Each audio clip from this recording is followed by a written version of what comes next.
वैष्णवों को व्यासपीठ से बहुत बहुत प्रणाम। सब लोग ध्यान पूर्वक सुनो। ढाणी को गयो है नंद बाबा के यहां, और ढाणी को जाकर के कहा कह रो है, तेरे तात कहो समझाए राय सो जाए शीशा दीजे, 200 भैंस दूध मन मन की मेरे काजे लीजे। ये जो ऐसे सूर्य की प्रकाश आता है ना एक लाइन में, ये आप इसको पता है क्या समझ रहे? आप सोचते हो कि हम पे मुंह पे सूर्य आ रहे, नहीं, सूर्य नारायण कथा सुनने आते हैं, कथा में आ रहे हैं। वो अब कहीं से तो बेचारी जगह ढूंढ के आते हैं, तो उनको आने दिया करो। आप लोग ने मुख मुख छुपा लिया करो अपने, बढ़िया लगते हो। नंद बाबा बोले, भैया हमारे घर गैयान की सेवा है, भैंसन की सेवा ना है। और भैया एक बात बता, तेरी उम्र कितनी है? ढाणी को बोलो मेरी उम्र है गई होगी 90 वर्ष। और तेरे भैया की उम्र कितनी? बोले मेरो भैया है 120 वर्ष को। बोले 120 वर्ष को तेरो भैया 200 भैंसन को दूध पी के कहां जाएगा? अब बाबा मैं तो बस बता रहा हूं, उनने जो मांगी सो मैंने कह दी। बोले अच्छा ठीक, मुनीम जी लिखो, जहां भी मिलती हो, जहां भी व्यवस्था हो, भैया के काजे या को भैया हमारो भैया भिजवाओ। बोले मैं बड़े भैया की बात सुनकर के आयो, नेक जैसी आगे बढ़ो तो मेरो छोटो भैया आगे हो, और वाने भी आपके लाला को आशीर्वाद भेजो है। नंद बाबू बोले हाँ हाँ बता, वाने कहा मांगो? तापा छे आछे समझाए तिनके जेठे भैया, उनके काजे दीजो बाबा सुबह 700 गैया। और मेरे छोटे भैया ने आपके लाला को आशीर्वाद भेजो और बधाई में कहा मांगो? बोले 700 गैया। नंद बाबा बोले 700 गैया 200 भैंस। अरे ढाणी की एक बात बता, अगर इन सबन को दूध एक संग निकाल लियो जाए तो नदी निकलेगी तेरे घर से दूध की। भैया लाला भयो है, लाला है, खुशी में जो मांगोगे सो देंगे, पर कछु हिसाब होए करे, 200 भैंस 700 गैया, इतने दूध को कहां करोगे? एक बार हमने अपने नाना जी से पूछी मैंने कि इतनी गैया काय क्यों है? हमारे नाना जी ने बताई, भैया वह समय में एक ही व्यापार हो, कहा दूध घी दही इन्हीं को ही बेक करके सबन के घर चलो करते, तो जा पे जितनी ज्यादा गैया उतना संपन्न। नंद बाबा के घर में कितनी गैया है? 9 लाख। कितनी? 9 लाख गैया है ठाकुर जी के यहाँ पे। आज भी हमारे ब्रजमंडल की जो गाय है ना, वो ठाकुर जी के समय की गायों की ही वंशधर है, उसी वंश की गैयाएं हैं। और कभी आपको नाथ द्वारा जाने का अवसर मिले, और अवसर नहीं है तो हम दे रहे हैं। हमारे लाल जी आज पधारे हैं। 11 से 17 जनवरी श्री लाल जी का जन्मोत्सव है नाथ द्वारा में, 11 से 17 जनवरी। और उस उत्सव में आप सब लोग पधारो, पधार करके वहां आनंद लो। तो नाथद्वारा की जो गौशाला है, निज गौशाला, उस गौशाला में तो उन गैया की भी वंशधर है, जा गैया के थन से मुख लगा करके ठाकुर जी दूध पियो करते। ठाकुर जी पहुंच जाते नीचे, अपने आप ही मुख लगा के दूध पीते। वही की पर वंशधर चले आ रहे हैं, उनकी वंश की गैया, आज उसी गैया का दूध लगता है भोग ठाकुर जी श्रीनाथ जी को। ऐसी कथा आवे, श्रीनाथ जी, हमारे लाल जी श्रीनाथ जी के स्वरूप है ना। श्रीनाथ जी श्री गिरिराज जी सो प्रकट भय गोवर्धन पर्वत सो। तो सद्दू पाणे नाम का एक ब्रजवासी रहता था गिरिराज जी में। उसकी गैया सब चरने जाती थी। एक गैया को दूध ऐसो कि वहां में से सुगंधी आयो करती। वहां के दूध को एक बूंद चखवे के काजे सब ब्रजवासिन के झुंड लगते कि भैया या को नेक्स्ट से दूध दे दो, सद्दू पाणु सबन को बांटो करतो। ऐसो मधुर दूध, ऐसी सुगंधित वहां में से सुगंधी आती। लेकिन कछु दिना बाद कहा भयो कि वो गैया रोज जाती गिरिराज जी पे, और गिरिराज जी पे एक सीमित स्थान, वहां पे अपनो सबरो दूध निकाल के आ जाती।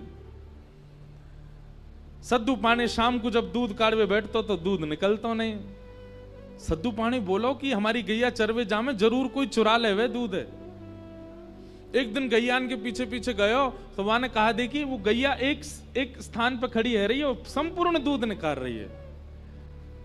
जैसे ही गैया हटी, सद्दू पानी ने जाकर के भीतर देखी तो श्रीनाथ जी की उठी हुई भुजा वहां को दिखाई दी। ये भुजा वहां ने जैसे ही भीतर झांक करके देखी, प्रणाम कियो, बोले अरे ये तो जय जय, ये तो ठाकुर जी यहां भीतर विराज रहे हैं। ब्रजवासीन की मदद से ठाकुर जी गिरिराज जी से बाहर पधारे। तब ठाकुर जी ने सद्दू पानी को स्वप्न दे करके बतायो, बोले ये तेरी जो गैया है ये सामान्य गैया ना है, हमारे नंद बाबा के गौशाला की द्वापर युग की गैया, जाके मुक्त थन लगा के मैंने दूध पियो, वही की वंशधर है ये, या हमारे मैया को दूध रोज पीऊं, अब मेरो यही कोई भोग लगा, और वही गैया के वंश प्रतिवंश आज तक चलता आया, उसी का ही दूध पीते हैं श्रीनाथ जी। गैयाओं से बहुत प्रेम है। एक बात प्रमाणित मानेंगे हमारी, ठाकुर जी आपसे प्रेम करते हैं, इसका प्रमाण क्या है? आप तिलक लगा करके घूमते हो, ये प्रमाण है? नहीं। आप नाम जप अति करते हो, ये प्रमाण है? नहीं। दो प्रमाण हैं। आप ठाकुर जी से प्रेम करते हो, उसके अनेक प्रमाण हो सकते हैं, पर ठाकुर जी आपसे प्रेम करते हो, उसके दो ही प्रमाण हैं। पहला, वैष्णव प्रीति। कोई ब्रजवासी दिख जाए, कोई भजनानंदी दिख जाए, कोई ठाकुर जी को वैष्णव दिख जाए, तो आपके चित्त में इतना आह्लाद होता है, इतना आह्लाद होता है, जितना प्यासे को पानी देख करके हो जाता है, भूखे को भोजन देख के हो जाता है। चंडीगढ़ में विचरण कर रहे हो और घूमते घूमते मॉल में ही कोई ब्रजवासी दिख गए हो, तो शॉपिंग करते करते ब्रजवासी दिख गए और आप उछल गए, जय हो आज तो कोई ब्रजवासी दिखे।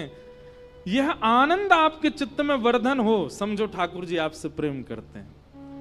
ठाकुर जी को देख करके प्रेम नहीं, ठाकुर जी के जनन को देख करके प्रीति चित्त में उत्पन्न है रही है, तो समझो ठाकुर जी आपसे प्रेम करें। और दूसरी बात, गैया को देख करके, गौ माता को देख करके, गौ रस, गौ घी, गौ घृत, गौ दही आदि गौरस जो भी हैं, उनको देख करके मन में आह्लाद उत्पन्न हो, गैया को देख करके उत्पन्न हो, गोबर देख करके घृणा ना होती हो, गौमूत्र से घृणा ना होती हो, गैया के सर्वांगीण रूप से आपको प्रेम है गए हो, समझो ठाकुर जी आपसे प्रीति करें। ये दो प्रमाण हैं ठाकुर जी के प्रेम के। या हमारे भैया गौशाला जाए के न देखा करो, अगर गोबर से घृणा है रही है तो यूं समझ लियो ठाकुर जी को तुमसे घृणा है रही है। गौमूत्र से घृणा है तो यूं समझ लियो ठाकुर जी को भी तुमसे घृणा है।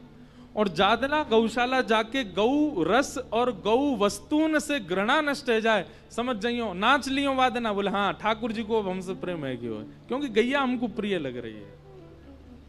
ये कोई मनगणंत बात नहीं है, ये आचार्य के वाणी में लिखो है ये सब भाव। तो ढाणी को बोलो, बड़े भैया ने 200 भैंस मांगी हैं, दूसरे भैया ने 700 गैया। नंद बाबा बोले देंगे, और बताओ और क्या चाहिए। ढाणी को बोलो महाराज, आपको समझ आ रही है ना लीला।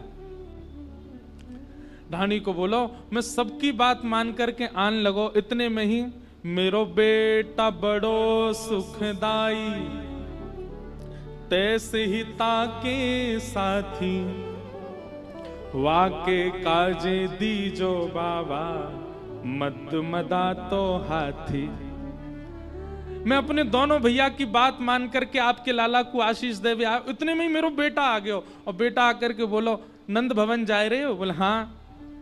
मेरी तरफ से नंद बाबा को आशीर्वाद दियो और बधाई में मेरे काजे मतवारो हाथी लेके आई हूं। नंद बाबा बोले हाथी का ही कुछ चाहिए भैया, बोले वो हाथी पे बैठ के सब जगह प्रचार करेगो और सब जगह बताएगो ये हाथी मुंह कहां ते मिलो, बोले नंद जी के लाला भयो, बाकी बधाई में हाथी मिलो है। नंद बाबा बोले देंगे भैया, और बता और क्या चाहिए। तभी कहते हैं हाथी दीने, घोड़ा दीने और दीनी, ये पंक्तियां कहां से आई? ये ढाणी के प्रसंग में से आई। हाथी दियो, ढाणी को बोलो दो भैया और बड़े बेटा की बात मान के मैं जैसे ही आगे बढ़ो, इतने में ही छोटो बेटा मेरो आ गए हो। और वाने कहा मांगो, छोटो सुत चंचल अति मेरो, लाड़ चाव को जोड़ा, वाके काजे दीजो बाबा, 10 है राशि घोड़ा। 10 घोड़ा चाहिए। नंद बाबा बोले लाला तेरो 1 और घोड़ा चाहिए 10। बोले अरे सबरे सखा भी तो एक घोड़ा पे एक ही बैठेगो, सबरे सखान ने बैठाएगो और सब जगह बताएगो कि नंद भवन ते बधाई रूप में घोड़ा मिले हैं। नंद बाबा बोले देंगे, लिख तो जा भैया मुनीम, 200 भैंस, 700 गैया, 1 हाथी, 10 घोड़ा। ये तो सामान्य से ढाणी को दिए जाने वाला दान है। सोचो आप नंद बाबा की स्थिति क्या है। बंधुओं एक बात और मैं कथा में कहता हूं, ठाकुर जी अगर आपके जीवन में आ गए, आपकी स्थिति क्या होगी? मैं कितनों लुटा दूं, कितनों बांट दूं, कितनों परोस दूं। अगर कोई आपको गले में कोई बहुत बहुमूल्य हार पहना जाएगा ना, आप यदि ठाकुर जी चित्त में होंगे, ठाकुर जी जीवन में होंगे, आप विचार नहीं करोगे, आप उतार करके दूसरे को भी प्रदान कर दोगे। संग्रह करने की इच्छा, आपको किसी ने कोई बहुमूल्य वस्तु दी और आपके मन में यह बात आती है कि इसको रखा जाए, इसको सजाया जाए, तो समझो अभी ठाकुर जी दूर हैं। लेकिन आपके मन में कुछ भी आता है, घर में कुछ भी आता है, जीवन में कुछ भी आता है, आप बांट देते हो, आप नहीं रखते, स्वभाव ही नहीं रखने का। घर के लोग इसीलिए परेशान रहते हैं, बोले कोई महंगी वस्तु या के हाथ नहीं पड़ जाए, क्यों दान कर आएगो, विचार ही नहीं करेगो। आप मिले ऐसे लोग? मैं तो बहुत मिला हूं, ऐसे ऐसे लोग मिले महाराज, कछु भी दे दें जो मिल में आवे। स्वामी श्री हरिदास जी का ऐसा ही स्वरूप था। बादशाह अकबर ने प्रसन्न होकर के उनको बहुमूल्य नवलखा का हार अर्पित किया। उस समय में नवलखा का हार चरणों में अर्पित कर दिया। स्वामी जी महाराज ने हार देखा तो जब स्वामी जी गा रहे थे तो वहीं पास में हिरण बैठा था। स्वामी जी ने वो हार उठा करके हिरण के गले में पहना दिया। हार पहनते ही हिरण का बालक दौड़ करके जंगल में भाग गया। अब तो सामने बैठा बादशाह कहने लगा, ये बाबा ये जानता नहीं है, इतना महंगा मूल्यवान हार, उसमें कितने महंगे महंगे रत्न लगे थे, अरे इसका पूरा आश्रम बिक जाए तो भी नहीं आ पाएगा ऐसा हार, हिरण को पहना दिया। स्वामी जी उसके मन की बात समझ गए। स्वामी जी ने तुरंत ऐसा अलाप लगाया कि उस अलाप को सुनकर के असंख्य वनचर जीव वन में से निकल करके आए। गैया आई, घोड़ा आए, सुंदर सुंदर हिरण आए, और जितने वंचर जीव आए, हर वंचर जीव के गले में वैसा ही हार जैसा अकबर ने चरणों में चढ़ाया था। स्वामी जी बोले, ओ बादशाह, और तेरो वारो कौन सा है, ले जा इनमें ते निकार के, और दोबारा मत लियो यहां वृंदावन में, आयो बड़ो चढ़ावे। अकबर ने सिर झुका दिया, बोले क्षमा कर दो, गलती हो गई मुझसे। भैया वैष्णव को स्वभाव लेवे को कम होवे, देवे को ज्यादा हो। कल यहाँ पे बधाई लुटाई गई, आप सब एक दूसरे से छीन रहे थे, पर नंद भवन की स्थिति भागवत जी में बताइए कैसी। नंद बाबा अटारी से लुटावे, लाखन के हार लुटावे, और जो लूट रहे हैं वो लूट करके पीछे वाले ने लुटा दें। कोई अपने पास रख नहीं रहा है, सब लुटाते जा रहे हैं। क्यों? क्योंकि सबके चित्त में श्री कृष्ण आए। अकेले नंद बाबा थोड़ी लुटा रहे हैं, सब लुटा रहे हैं। जाके जीवन में ठाकुर जी आ जाएंगे, वो लुटावेगो, वो रख ना सके। नंद बाबा लुटा रहे हैं। नंद बाबा बोले, और बता भैया, और कहा चाहिए? ढाणी को बोलो, बाबा 2 भैया और 2 बेटान की बात तो मैंने आपको बताई दी। इतनी में ही मेरी एक छोटी बेटी है लाडली, अभी बिहाना भयो वाको। बेटी एक लाडली मेरी, चलत आए भई ठाड़ी। बोले भैयान के काजे लेके आओगे, चाचा ताऊ के काजे, मेरे काजे कछु ना लाओगे? मैंने कि तू भी बता दे तेरे काजे कहा लाऊं। बोली मैं नंद भवन जाऊंगी लाला को आशीर्वाद देवे। मैंने की चल। बोले ऐसे ना जाऊंगी तो नख सिकसों गहनों सब ले हूं तीहर से ती चोली। आहा, अपने पैर के नख से लेकर के सिक तक जितनो श्रृंगार होवे एक नारी को, उतनो श्रृंगार नंद बाबा से बनवा के लाओ बधाई के रूप में। वाकू पहन के श्रृंगार करके तब जाऊंगी लाला को मिलवे। नंद बाबा प्रसन्न हो गए, बुलाए, बोले भैया जो भी हो या की बेटी को नाप लेके आओ, सुंदर सुंदर आभूषण बनवा करके भिजवाओ, जल्दी आनी चाहिए लाला को आशीर्वाद देवे। आहा, नंद बाबा बोले और बता भैया कोई रह तो ना गया तेरे घर में। ढांडी को बोलो अभी तो बहुत लोग हैं। बोले तू बता तो जा, हम आप में से कोई होता तो भगाई दे तो, लेकिन नंद बाबा ऐसे नहीं है ना। और बता और क्या चाहिए। बोले बेटी की बात बता दी, 2 बेटान की बात बता दी, 2 भैयान की बात बता दी। इतने में ही मेरे बड़े बेटा की बहू आई। ओ वाने कहा मांगो। वाने आकर के मोसों कही मेरे पिताजी ने आपके लाला से मेरो ब्याह या मारे करायो क्योंकि आपके यजमान नंद बाबा है। मेरे घर में सब यूं के अरे भैया जिनके यजमान नंद बाबा उनके घर में कितनी संपत्ति आती होगी, पर जब ते मेरो ब्याह भयो तब ते मैंने कोई संपत्ति ना देखी। अब बहुत दिना बाद जब हमारे यजमान के घर लाला भयो है तो मेरी एक ही कामना है। कहा बेटा बधू लाज तज मोसों घूंघट मुख दे बोली सहित कहार पाल की ले हो सोजो भरियो गाड़ी। मेरे काजे तो सोने की पालकी बनवाए के लाओ, और केवल पालकी नहीं, पालकी उठावे वाले 4 कहार भी लेके आओ। वो पालकी उठावेंगे, वही पालकी में बैठ के जाऊंगी नंद बाबा के लाला को आशीर्वाद देवे। नंद बाबा बोले हाँ भैया तेरी बहू हमारी भाई। हाँ भाई मुनीम जल्दी पालकी बनवाओ, जाकी बहू आवेगी हमारे लाला को आशीर्वाद देवे। वहां बैठे ब्रजवासियों के नेत्रों से आंसू गिर रहे हैं। बोले जय हो, धन्य है हमारे नंद बाबा, कितने आनंद में भर गए, ने को विचार नहीं कर रहे, जो कछु मांग रहे हैं सब प्रदान कर रहे हैं। नंद बाबा बोले और बता।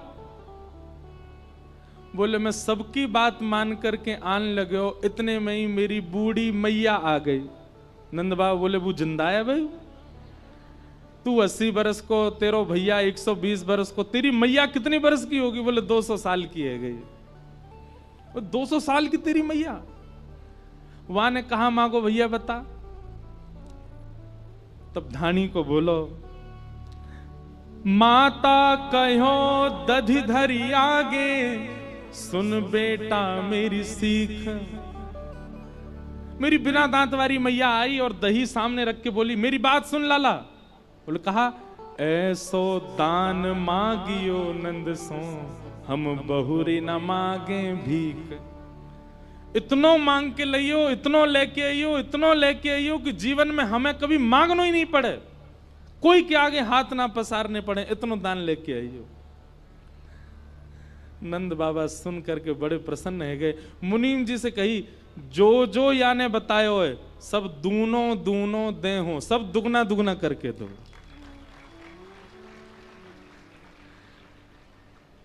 नंद बाबा की बात सुन के धानी को बैठ गए, रोने लगे। बोले बाबा ये सब ने बताओ। इतने में यशोदा मैया निकल के बोले सुन, तेने भैया की बताई, तेने बेटान की बताई, तेने बहू की बताई, तेने बेटी की बताई, तेने मैया की बताई, तेने अपनी पत्नी की ना बताई। वाने कहा मांगो। पत्नी को नाम सुनते ही ढाणी के नेत्रन से आंसू आने लगो। जल्दी बता तेरी पत्नी ने कहा मांगो। नंद बाबा बोले अरे ये तो मेरे दिमाग में ही नहीं आयो। हाँ भाई तेरी पत्नी ने कहा मांगो है। ढाणी को बोलो मैं सबकी बात मान करके जैसे ही आने लगो, इतने में ही मेरी पत्नी एकांत में मेरे पास आई। वो मुझसे आके बोली नंद बाबा के 80 साल बाद लाला भयो है, कोई कुबेर को जन्म ना भयो, कोई 700 घोड़ा मांग रहा है, कोई 10 गैया, कोई 700 गैया मांग रहा है, 200 भैंस मांग रहा है, कोई पालकी मांग रहा है, सिर ते नख तक सोनो मांग रहा है। मेरी पत्नी ने मुझसे एक बात कही, कहा, तब बोली मेरी घरवाली, नीके नीके जइयो और थोड़ो दे बहुत कर मानो, पर लाज राख घर आइयो। आप जा रहे हो नंद बाबा के यहां, नंद बाबा इतने व्यस्त हैं, 80 बरस बाद लाला भयो है। यदि नंद बाबा प्रसन्न है करके एक फूटी कौड़ी आपके हाथ में धर देना, सिर पे धारण करके घर आइयो, हमारी लाज रख के आइयो। नंद बाबा के यो नहीं सोचे, अरे मैया कैसो मंगता आयो, इतनो मांग रहो, इतनो मांग रहो है, हमारी लाज रख के आइयो, इतनो ज्यादा मांग करके मत आइयो। आपको सौगंध है, इन सबन की बात बता जरूर दियो, पर लेके कछु मत आइयो नंद बाबा से, बस प्रेम लेकर के आइयो, लाज हमारी रख करके आइयो। ढाणी के पत्नी की बात सुनकर के यशोदा मैया नंद बाबा रोने लगे, और नंद बाबा बोले, ढाणी के तेरे मनोरथ से हमारे घर लाला भयो है, तेरी इच्छा से हमारे घर लाला भयो है। भैया देख, सौगंध टूटे सो टूटे, सौगंध लगी भैया तो को, लेकिन हम नहीं मानेंगे। अब यूं कह दियो पत्नी से जाकर के, सबन ने तो एक एक मांगो, पर नंद बाबा ने दुगनो दुगनो करके दियो, या हमारे सौगंध कट गई, अब तू सब लेके जा, अपने संग लेके जा। और नंद बाबा ने सब, जैसे ही नंद बाबा ने इतनी सामग्री प्रदान करी हैं, सब ब्रजवासी हल्ला करन लगे, नाचन लगे। हाथी दीने, घोड़ा दीने, और दीनी पालकी, बालकन को लाडू लाडू पेड़ा, बूढ़िन को लापसी, छड़े दीने, कड़े दीने, बिंदी दीने भाल की, नंद घरा नंद भयो, जय कन्हैया लाल की। सब ब्रजवासी आनंद में भर गए, नाच रहे हैं, गा रहे हैं, उत्सव मना रहे हैं, आनंद में भर गए सब ब्रजवासी। और तभी वहां पर पूतना नाम की राक्षसी का आगमन हुआ। बहुत ध्यान से सुनिएगा। पूतना आई, अत्यंत सुंदरी बनकर के आई पूतना, रूप का ऐसा सौंदर्य जिसको देख करके सब मोहित हो गए। असंख्य बालकों को मार चुकी थी ब्रजमंडल में। गोकुल आई, गोकुल में जैसे ही उसने अपने पैर रखे, उसके नूपुरों की ध्वनि, उसकी गजगामनी चाल, उसके कटाक्ष नेत्र, उसकी मधुर मुस्कान, उसके वस्त्र, उसका सब कुछ सबको मोहित कर रहा था। बहुत ध्यानपूर्वक सुनिएगा सब लोग। पूतना राक्षसी है, पर रूप बदल करके आई है। क्यों? ताकि विश्वास उत्पन्न कर सके सबके चित्त में।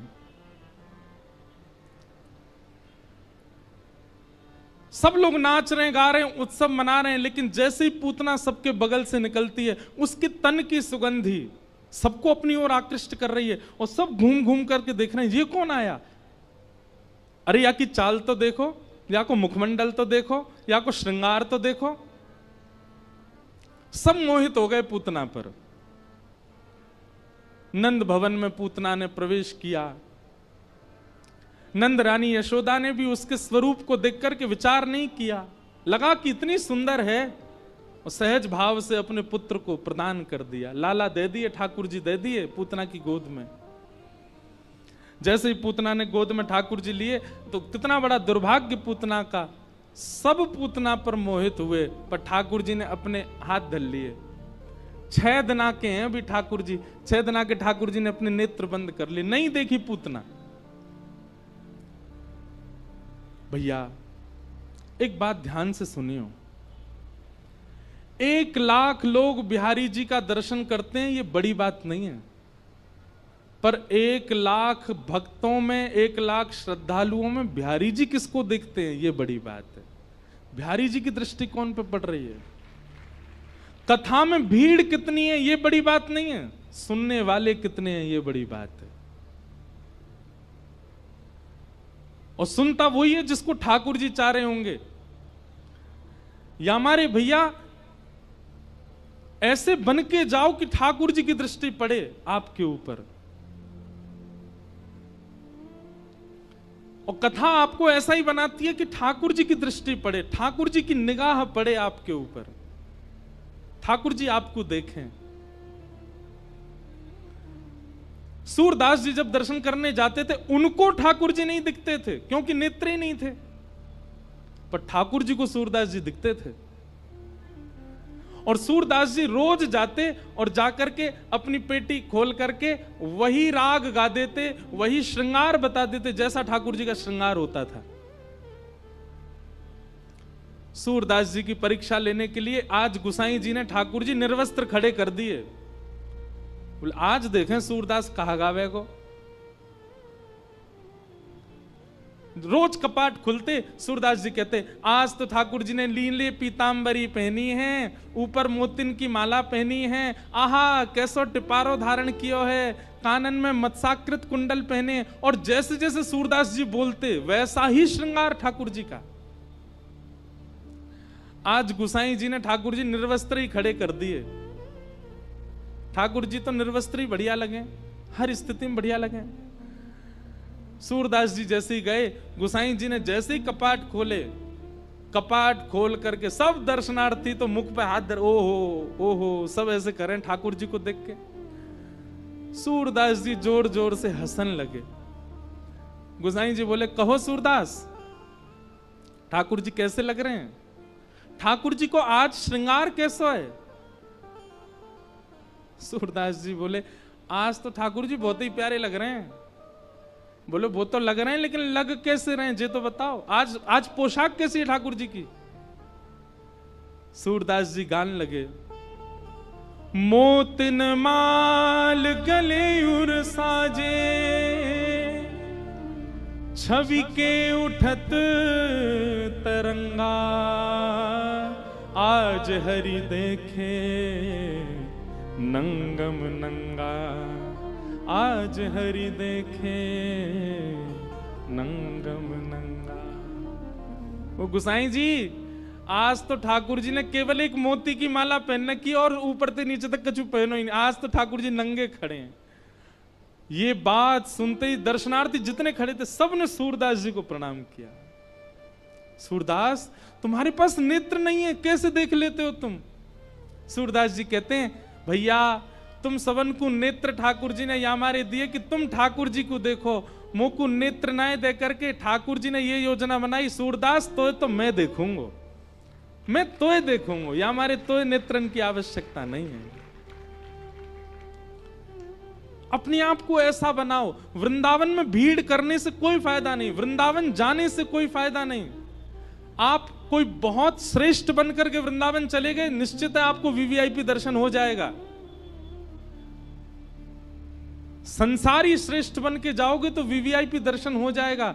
वृंदावन जाओ तो ऐसे बन के जाओ कि लाखों में पीछे भी खड़े रहो तो ठाकुर जी तुमको देख लें, ठाकुर जी की दृष्टि पड़े, ठाकुर जी को अनुग्रह। और ऐसे बन के जाओ कि ठाकुर जी की दृष्टि के अधिकारी बनो। पूतना ने ऐसा श्रृंगार किया, ठाकुर जी ने उसको नहीं देखा। सब उसके रूप पर मोहित हो गए पर ठाकुर जी मोहित नहीं हुए।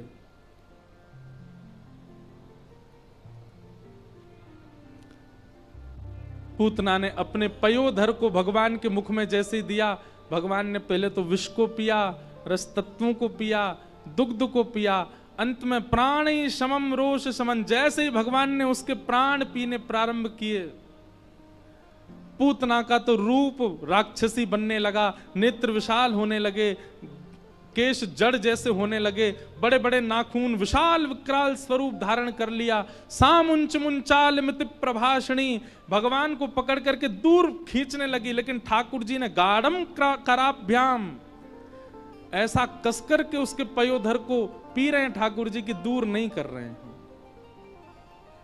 सा मुंच मुंच, अरे लाला छोड़, अरे बालक छोड़, चिल्ला रही है पूतना, पर ठाकुर जी ने नहीं छोड़ा।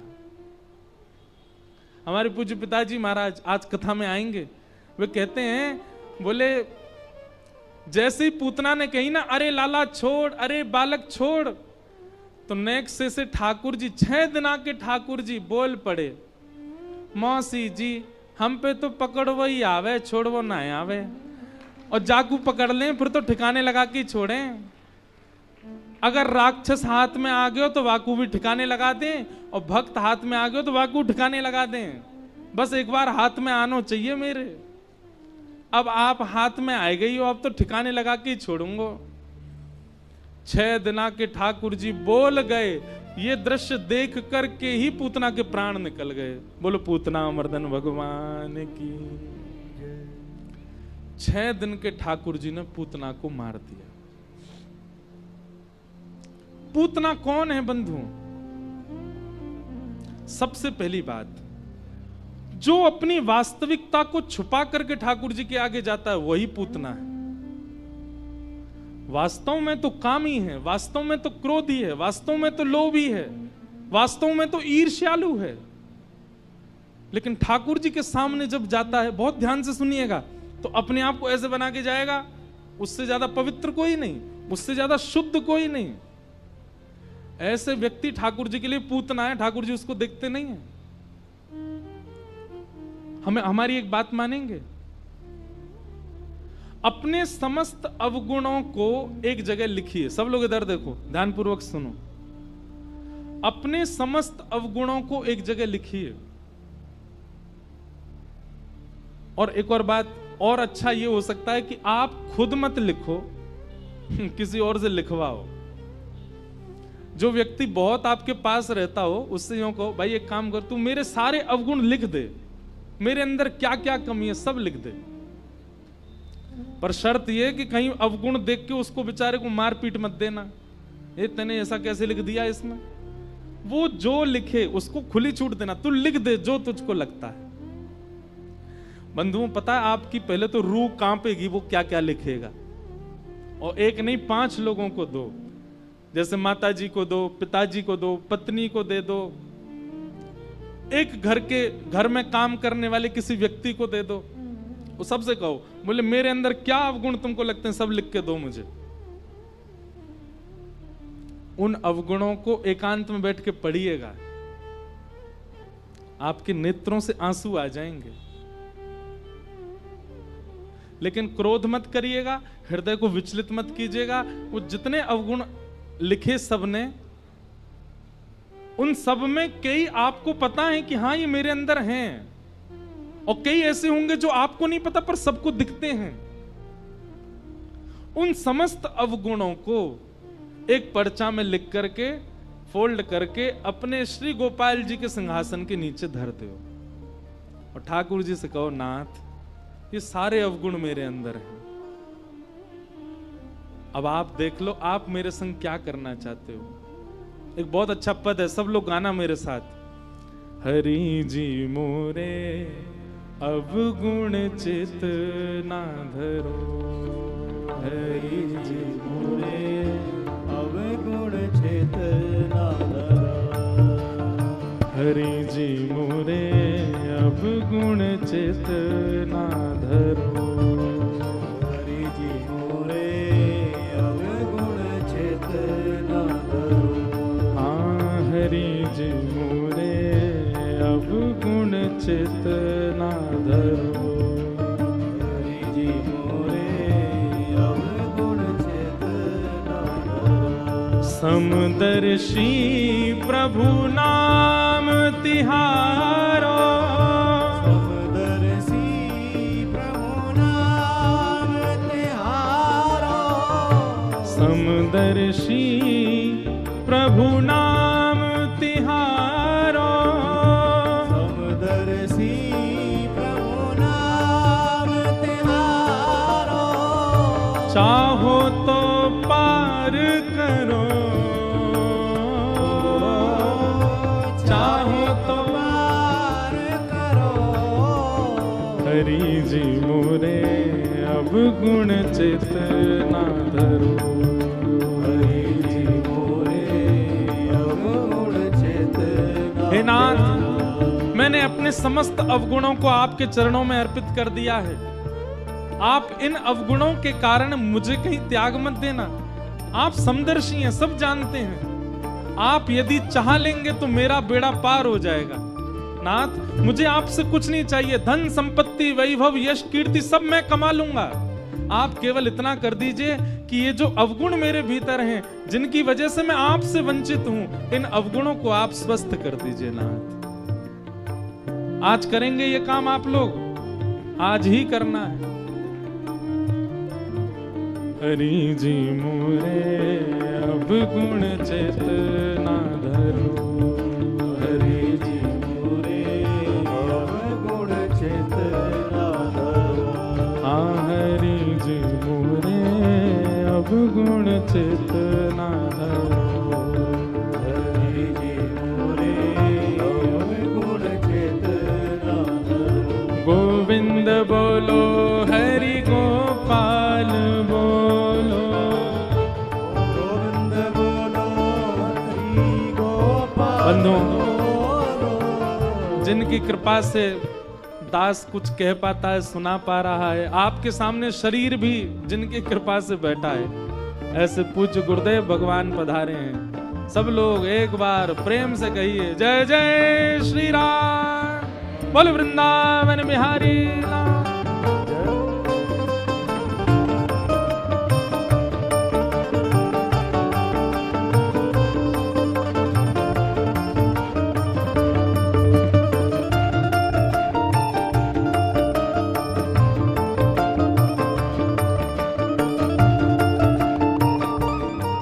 श्री राधा